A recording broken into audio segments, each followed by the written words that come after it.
live in the kids are scared, petrified. Shut up! A Central Ohio family mourning the tragic loss of 4 loved ones. They were all in a crash.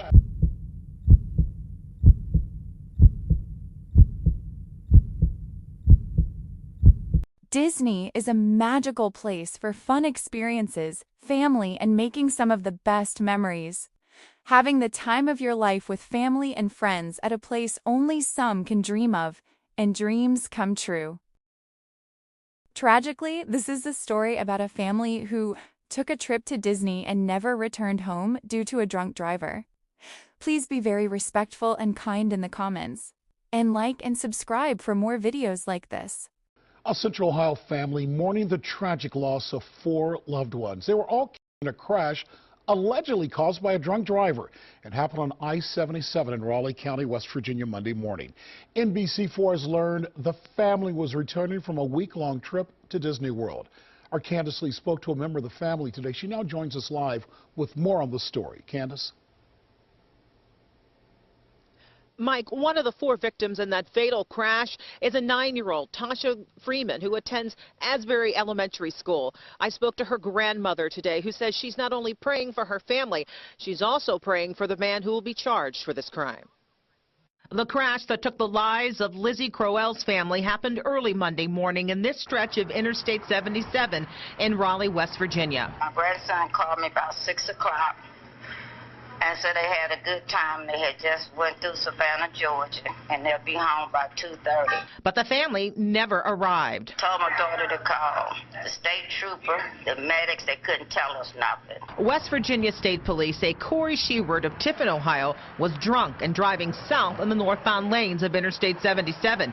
He slammed into the SUV that carried members of Crowell's family, 3 adults and 5 children. None were wearing seatbelts. Granddaughter started calling one at a time. We had lost them. 27-year-old Maxine Wade, 29-year-old Carlisa Crowell, and 9-year-old Tasha Freeman and 6-year-old Aubrey Willoughby were killed. 4 other people suffered injuries and are recovering at Charleston Medical Center. It's hard, but we're trying to be strong. It is a tragic end to what was a storybook vacation, a week at Walt Disney World and Daytona Beach.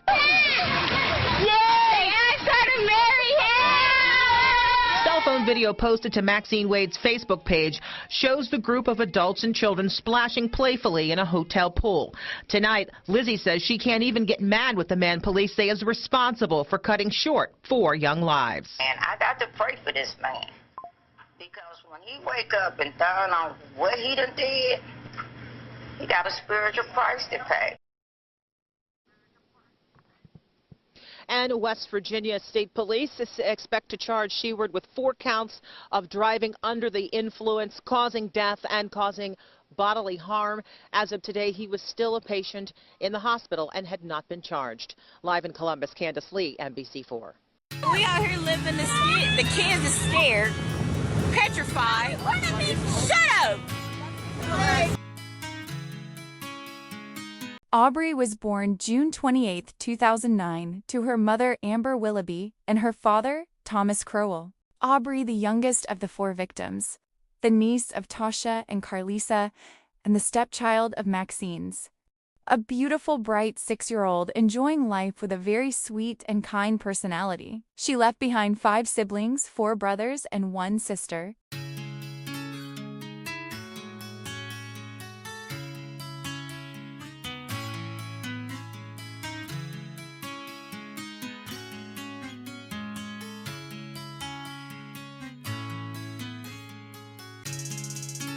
Tell Instagram what happened to me today at Disney World. You left the purse!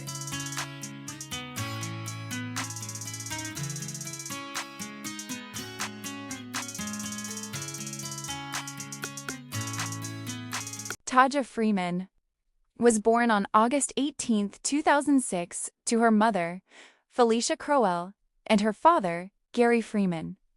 She was the aunt to Aubrey and sister to Carlisa. She was known to be very kind, compassionate, hilarious, and sweet, with a beautiful smile. She had a YouTube channel and seemed to be a bright, happy young girl living her day-to-day life with so much joy and grace.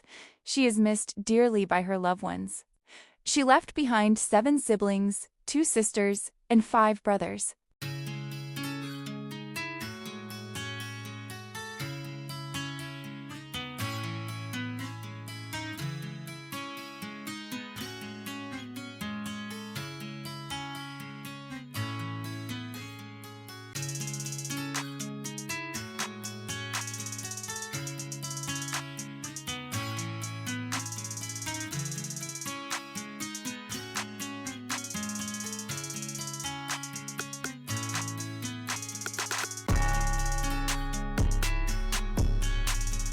Carlisa Crowell was born on October 23, 1987, to her mother, Felicia Crowell, and her father, Steve Davenport.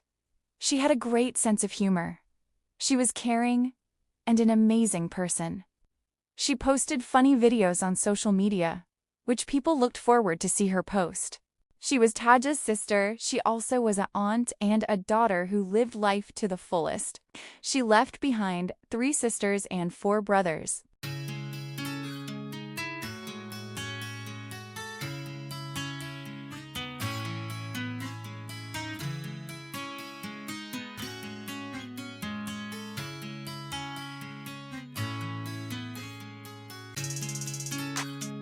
Maxine Wade, born on December 3, 1989, to her mother Lois Wade and her father Craig McMullen. She was named after her maternal grandmother, Max, as she was so fondly called. She attended Independence High School, where she was a cheerleader. She was a mother and had a son she named King Max and daughter named Maury, who was in the car with the rest of the family. Thankfully, she survived. Maxine's fiancé, Thomas Crowell, and father of her son, was in the car as well and survived. He is also the father to Aubrey and the brother of Tasha and Carlisa. Maxine Wade is deeply missed. She left behind 2 kids.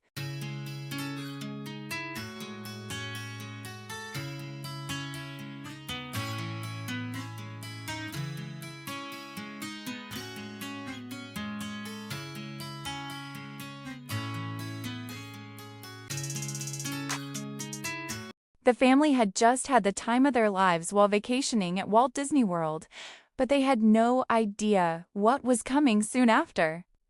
On their way home to Columbus, just after 1:30 a.m. near I-77 north of Ghent, in Raleigh County, which is about 70 miles south of Charleston, Corey Schuert had crossed the highway's median and traveled south in the northbound lane for about 2 miles, driving his Dodge Ram truck. He then hit them head-on going the wrong way on a West Virginia highway. It ended the lives of Aubrey, Tasha, Carlisa, and Maxine, critically injuring the others. 4 other occupants of the same vehicle were transported to the hospital for treatment of serious injuries. The family had just traveled to Florida with a number of other family members for the Easter holiday weekend, posting Facebook photos and videos of the children splashing on Daytona Beach and wearing Mickey Mouse ears at Disney World. They were a party of 8, 3 adults and 5 kids. The surviving family members were devastated.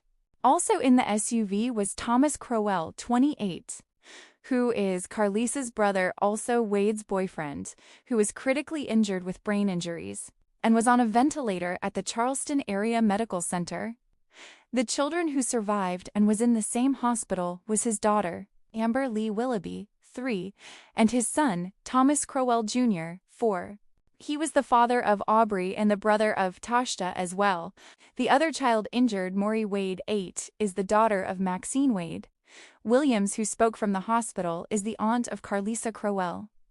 She said that her sister, Felicia Crowell, has lost 2 daughters and a granddaughter. Those who survived were all seriously hurt, with Maury doing the best. Corey Schuert received non-life-threatening injuries and was taken to the hospital to be treated. No one in the crash was wearing a seatbelt, nor were any of the young children in a safety seat. Lieutenant Michael Bayless of the West Virginia State Police said, "I don't know if sometimes people get that false sense of security being in a bigger vehicle. This has affected so many because their family is so large. On Easter weekend, to have such a tragedy, just to be that close to home," said Latanya Allen, who is the sister of the maternal grandmother of Aubrey Willoughby. It was said in court that Seward had a blood alcohol content of 0.194. That is more than twice the legal limit. Emotions were high in court. As the family of 4 victims addressed Corey Seward, Tasha Cromwell, a family member of the victims, said in her statement, "He still gets to have visits from his family. I will never see my sisters and niece again." John Lowe, a first responder who was the first to arrive on scene, recounted the horrific accident. "I heard the babies crying and screaming for their dead mommies, and that's an image I have to live with for the rest of my life." Thomas Crowell, who could hardly contain his emotions while addressing Seward in the courts. Crowell said he spent 28 days in a coma after the accident, only to wake up and find out that his world had been shattered. "That man killed my daughter, my baby sister, my older sister, and my woman, all in the blink of an eye," he said. "I was coming back from Disney World. I had a wonderful time, but he took so much from me. Something so beautiful turned into something so tragic, all because of a person drinking and driving." Corey Seward gave a final apology to the family before he was taken away. "I made the choice to drink, and I made the choice to get behind the wheel. The results of that were worse than anything I could think of. I never intended to hurt anyone." Corey pleaded guilty to the charges. Judge Robert Burnside sentenced Corey Seward to 11 to 55 years in prison. Seward was found guilty on 4 counts of DUI causing death. But for the family, no amount of time will make up for the pain he has caused. He made no excuses. He had no excuses for it. He admitted to drinking and getting behind the wheel. He ordered the sentences to be served consecutively. Burnside also fined Seward the maximum $12,000 and ordered him to pay restitution to the families for funeral expenses, which is expected to total more than $40,000. Seward's father, Vernon Seward, posted a message on Facebook shortly after the crash in March 2016. "There is nothing I can say or do that will reverse the actions of what happened with my son, Corey, and the family of the car that he hit. I love my son regardless of what has happened, and that will never change. However, I do not condone or will in any way try to justify what has happened. I do not know why he did what he did, and it was selfish and foolish. And now he has to live with the consequences of his actions for the rest of his life." I ain't never questioned God in my life, cause I'm the type to pray. But every year on March the 28th, Do y'all know the pain of losing your purse with millions of people? tears every other day. And I hate it when they tell me everything gon' be okay. Lost my 3 sisters and my niece all at once. They be living if that driver would've never drove drunk.